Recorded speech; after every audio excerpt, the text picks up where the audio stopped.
6. I'm gonna be 17. Oh my god, IB. Yes, Mama? Huh? Wait, I am recording something. I'll come probably after 15 minutes. Okay. She's so cute, yaar. Oh, I got a notification from Letterbox. Oh, near for you. 10. Hey, come back. As you can see, it is dark outside. Oh, I just realized you can see a reflection in my window, and that's freaking creepy. I'm like that. You know what? It's fine. I mean, as you can tell by the title of this video, we're going to be ranking the horror films I watched last year in 2025. Horror films I watched last year in 2020. Originally, I was going to rank all the films that I watched, like, after this video. But that's like 58 films long. So, like, recording it and shooting it and then editing it, it'll be like an over 30 minutes long video. And me being an IBDP, in IB, I don't have time for that. Like, and okay, did I tell you I switched my subjects, right? So I originally had taken theatre as one of my subjects, and one of my classmates who was in theatre with me, she didn't want to do theatre anymore, so she changed her subjects. And she was the only other person who was in theatre with me. It was just the two of us in theatre. And for like our final submissions for theatre, you need to do a collaborative project.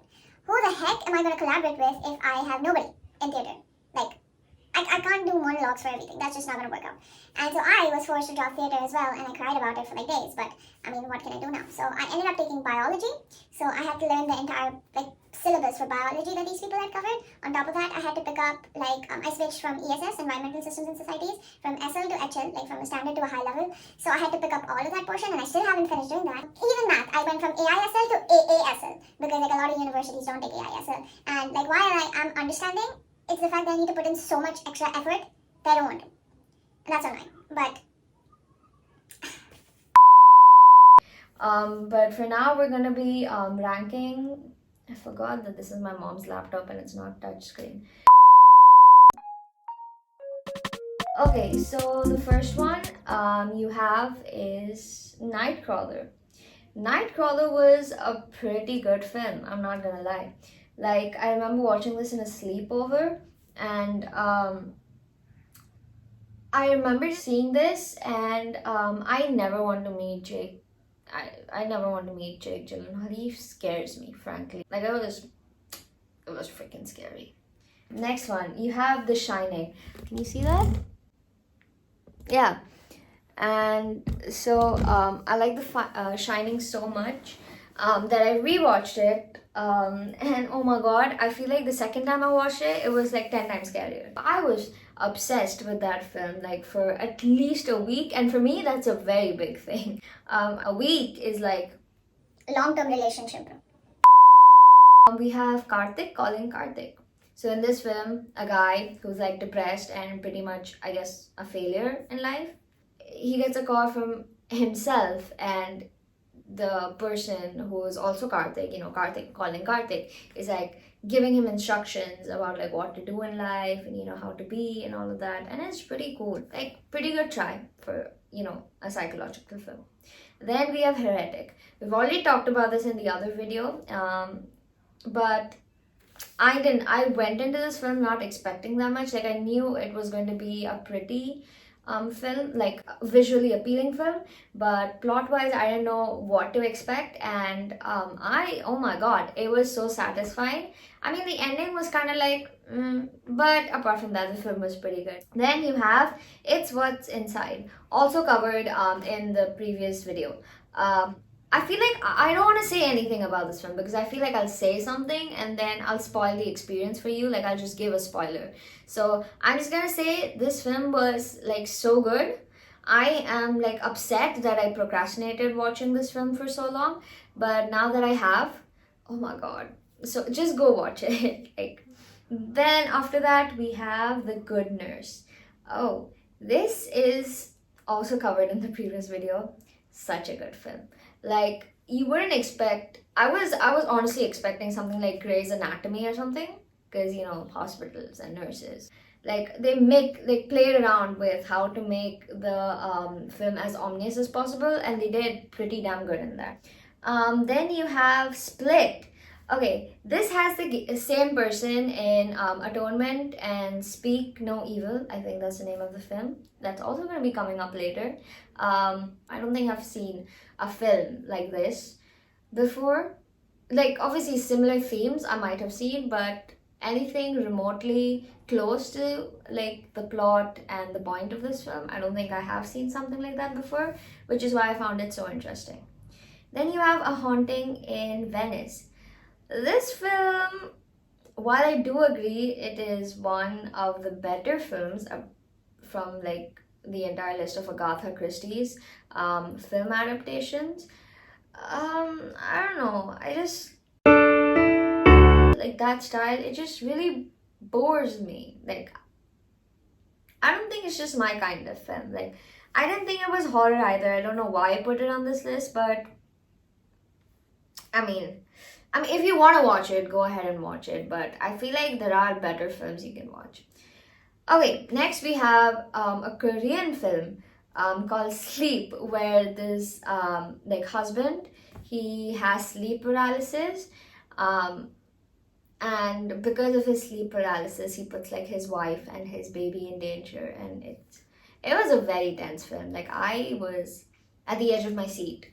There's actually nothing you can expect in this film. Like, even the ending, I feel, came out of nowhere. Like, I thought this was supposed to be a psychological horror, but there's this now. Like,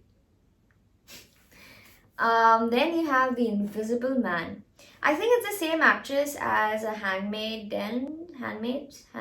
Tale, one of the two. But she did such a good job acting in this. I feel like her acting is the reason I enjoyed this film. But I feel like apart from that, it really felt like a film that came out of Wattpad or something. I don't know. Oh my god, I have been talking for like 10 minutes already, and my voice is like. We now move on to the second category, which is what's the title for this? Oh yeah, possessed people, cults, and/or vampires. Wow, these are a lot of good films actually. Pretty decent. We start out with Speak No Evil, and this is, I think, the Dutch version, not the English version. The original, I feel, was much better. I really liked the ending, the fact that it was more messed up.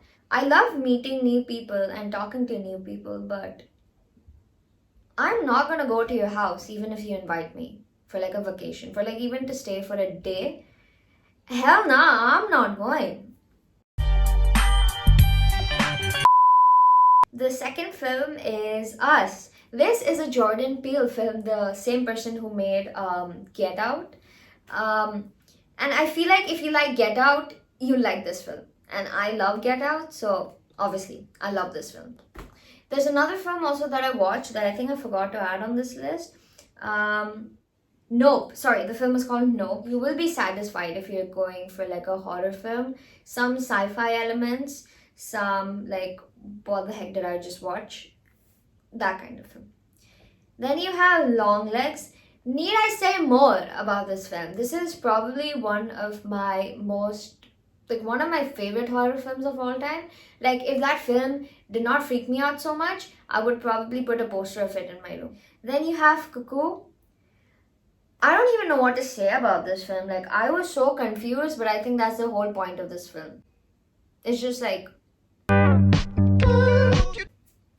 you have Hereditary. Oh my god, this film, it's like so popular. I don't think I need to give a rating or a description. I think you already know about this. You've definitely heard of this. So if you haven't watched it, like, what's wrong with you? Next we have Talk to Me. Pretty chill film. The ending is what makes this film so much worth watching. Then you have Nosferatu. Honestly, I did not expect the acting as well to be that good, considering films like Twilight exist when it comes to the entire vampire genre of films, but this surprised me. Like, damn, pretty good. I mean, it did have William Dafoe in it, so I should have expected like it to be a good film from the start.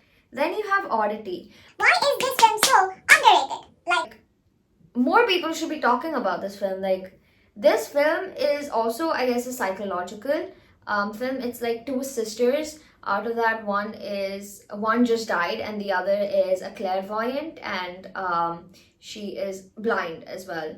And she goes to confront the sister's husband and like figure out about like the sister's death. And she's like a clairvoyant, right? And she can do like weird voodoo stuff. So I'm telling you, plot armor does not exist in this film, which is why it makes it so much more believable and you just get invested in this film. Then you have Weapons.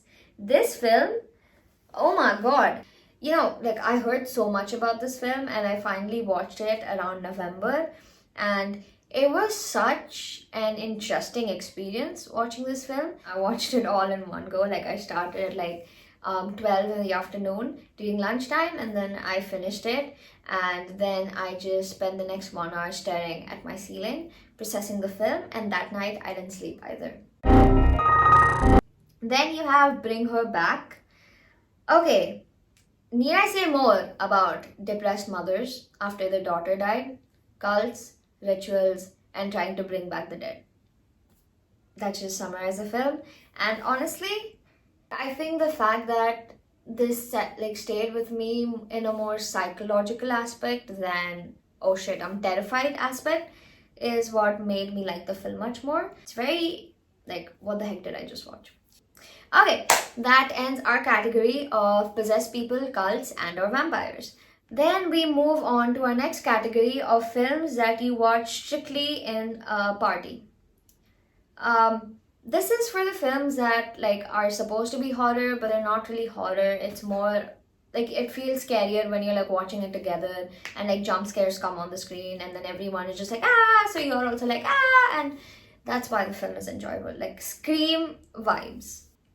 I don't even want to rate these films. Like, I feel like the fact that I gave this description of this category of films should just give you a review or a rating of what these films are like.